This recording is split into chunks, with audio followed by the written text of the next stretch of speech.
Hi friends, welcome to తనుజాఫూడ్స్. ఇవాళ మన టేస్టీ అండ్ ఈజీ రెసిపీ వచ్చేసి మామిడికాయ తురుము పచ్చడి అండి. మనకి సమ్మర్ స్టార్ట్ అయింది అంటేనే మెయిన్గా గుర్తొచ్చేది మామిడికాయలు కదా. ఈ సమ్మర్లో మనకి మామిడికాయ నిలవ పచ్చడిని ఎక్కువగా చేసుకుంటూ ఉంటారు. ముక్కలతో చేసుకునే మామిడికాయ పచ్చడి కాకుండా ఒక్కసారి ఇలా మామిడికాయ తురుము పచ్చడిని కూడా ట్రై చేయండి. సూపర్ టేస్టీగా ఉంటుంది. ఈ చట్నీ వచ్చేసి మనకి చాలా సింపుల్ వేలో అయిపోతుందండి. మీలో ఎవరైనా ఫస్ట్ టైం నా ఛానల్ చూస్తున్నట్లయితే ప్లీజ్ సబ్స్క్రైబ్ చేసుకొని సపోర్ట్ చేయండి. అదేవిధంగా ఈ వీడియో నచ్చినట్లయితే లైక్ చేసి షేర్ చేయండి. ఒక 2 మీడియం సైజు మామిడికాయలను తీసుకొని వాటిపైన ఉన్న తొడిమెను కూడా తీసేసి వీటిని నీట్గా వాష్ చేసుకొని ఒక క్లాత్ తుడిచి పక్కన ఆరబెట్టుకున్న తర్వాత ఒక గ్రేటర్ని తీసుకొని మనము ఈ మామిడికాయను అంతటిని కూడా ఈ విధంగా తురుముకోవాలి. మనం ఈ 2 మామిడికాయలను కూడా ఈ విధంగా తురిమి పెట్టుకోవాలి. మనకి తురిమేటప్పుడు కొద్దిగా వాటర్ అనేది వస్తుంది. మనకి అలా వచ్చినా కూడా ఏం కాదండి. చూడండి, నేను మామిడికాయ మొత్తాన్ని కూడా ఈ విధంగా తురిమి పెట్టుకున్న తర్వాత స్టవ్ పై ఒక ప్యాన్ పెట్టుకొని 1 స్పూన్ వరకు మెంతులు, అలాగే ఒక 1 స్పూన్ వరకు ఆవాలను వేసుకొని వీటిని మంచి సువాసన వచ్చేంత వరకు ఫ్రై చేసుకోవాలి. ఇలా చేసుకోవడం వల్ల మనకి చట్నీ స్మెల్ అనేది చాలా బాగుంటుంది. అలాగే మనకి పచ్చడి అనేది చాలా రోజుల వరకు నిల్వ ఉంటుంది. ఇప్పుడు ఇవన్నీ ఫ్రై చేసుకున్న తర్వాత వీటిని పూర్తిగా చల్లారేంత వరకు పక్కన పెట్టుకుంటే సరిపోతుంది. ఇప్పుడు మనము ముందుగా తురిమి పెట్టుకున్న మామిడికాయని ఒక కప్పుతో మనము కొలుచుకోవాలి. మనము ఈ కప్పుతో మనకి ఎన్ని కప్పులు అవుతుందా అనేది ముందుగా మనము కొలుచుకుంటే సరిపోతుందండి. మనము మరీ ప్రెస్ చేయకుండా లైట్గా మనము ఈ తురుమును అనేది కొలుచుకోవాలి. నాకు ఈ కప్తో 3 కప్స్ వరకు మామిడి తురుము అయితే వచ్చింది. నేను 3 కప్స్కి 3/4 భాగం వరకు కారాన్ని అయితే యాడ్ చేస్తున్నాను.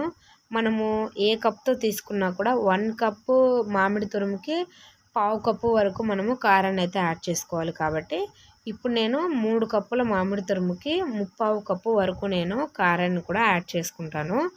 ఇప్పుడు ఇవైతే మనకి చల్లారిపోయాయి కదా, వీటిని ఒక ఫైన్ పౌడర్ లాగా చేసుకొని ఇది ఆవాలు మెంతి పొడిని కూడా మనము ఇప్పుడు ఇందులోకి యాడ్ చేసుకున్న తర్వాత 3/4 భాగం వరకు కారాన్ని యాడ్ చేస్తున్నాను. కారం అనేది చూసుకొని తీసుకోండి. కారం ఎక్కువగా ఉన్నదైతే కొద్దిగా తక్కువగా అయినా తీసుకోండి. ఈ 3/4 భాగం కప్పు కారానికి ఒక 1/2 భాగం వరకు నేను సాల్ట్ని యాడ్ చేస్తున్నాను. అదే కప్పుతో తక్కువైతే మనం 3వ రోజు మళ్ళీ కలుపుకోవచ్చు. అలాగే 1/2 స్పూన్ వరకు పసుపును కూడా యాడ్ చేసుకొని వీటన్నిటిని కూడా ఇలా బాగా మిక్స్ చేసుకోవాలి.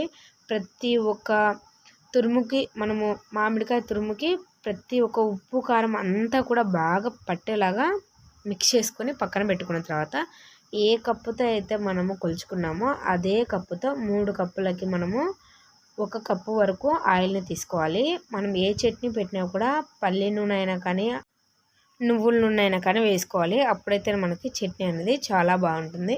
ఇప్పుడు మనము ఆయిల్ కొద్దిగా హీట్ అయిన తర్వాత ఒక 1 స్పూన్ వరకు ఆవాలని యాడ్ చేసుకోవాలి. చూడండి, ఆయిల్లోకి ఆవాలను వేయంగానే ఎలా చిటపటలాడుతున్నాయో ఇలా చిటపటలాడిన తర్వాత మనము ఒక 10 వరకు వెల్లుల్లిని ఒలుచుకొని కచ్చా పచ్చగా దంచుకొని వేసుకోవాలి.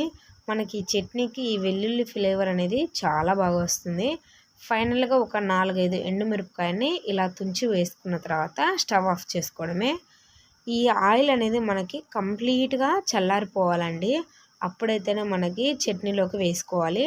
ఆయిల్ హీట్గా ఉన్నప్పుడే వేసుకుంటే మనకి చట్నీ అనేది ఎక్కువ రోజులు నిల్వ ఉండదు, త్వరగా చెడిపోతుంది. ఇలా కంప్లీట్గా మనకి ఆయిల్ అనేది చల్లారిపోయిన తర్వాత మనం ముందుగా ప్రిపేర్ చేసుకున్న చట్నీలోకి ఈ ఆయిల్ని కూడా వేసుకొని అంతా కూడా మనము బాగా మిక్స్ చేసుకోవాలి. అంతే అండి, చాలా ఈజీగా మనకి మామిడికాయ తురుము పచ్చడి అనేది రెడీ అయిపోయింది. మామిడికాయ ముక్కల పచ్చడి ఇష్టం లేని వాళ్ళు ఒక్కసారి ఇలా తురుము పచ్చడిని ట్రై చేయండి. సూపర్ టేస్టీగా ఉంటుంది. చాలా అంటే చాలా బాగుంటుంది. మీరు ఎవరైనా ఫస్ట్ టైం నా ఛానల్ చూస్తున్నట్లయితే ప్లీజ్ సబ్స్క్రైబ్ చేసుకొని సపోర్ట్ చేయండి. ఈ వీడియో కనుక నచ్చినట్లయితే లైక్ చేసి షేర్ చేయండి. Thank you watching for video.